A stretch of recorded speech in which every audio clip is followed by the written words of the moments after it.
In today's video, I'm going to teach you how to change the language settings in Microsoft Outlook. Whether you're looking to switch to a new language for personal preference or necessity, I'll guide you through this process step by step, making it as easy as possible. To begin with, let's head over to Microsoft Outlook. You can do this by opening your preferred web browser and navigating to the official Outlook website. Once you're there, take a glance at the top right corner of the page where you'll notice a sign-in option. Click on this and proceed to log in with your email credentials. If you're already logged in, you're ahead of the game. Once signed in, we need to access the settings menu. Look again to the top right of the page where you'll see a gear icon. This is your settings button, so go ahead and click that. It might take a few moments for the menu to load, so don't worry if it's not instantaneous. With the settings menu open, look for the section labelled General.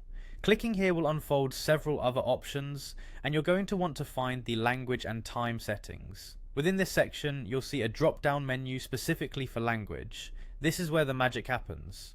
Click the language drop-down menu, and you'll be greeted by a list of languages supported by Outlook. Scroll through this list and make your selection. Remember, choosing a language not only changes the display language for menu items, but also adjusts date formats and even some regional settings to better suit your preference. Once you've made your selection, ensure to save your changes. Most of the time there's a save button that will appear either immediately after you make your choice or at the bottom of the settings window. Make sure to click it to apply your new language settings. After saving, your Outlook interface should switch to the selected language almost instantly. However, in some cases you may need to refresh your browser or, in rare scenarios, log out and back in for the changes to take full effect. It's also important to note that though your interface will switch languages, the content of your emails will remain unchanged.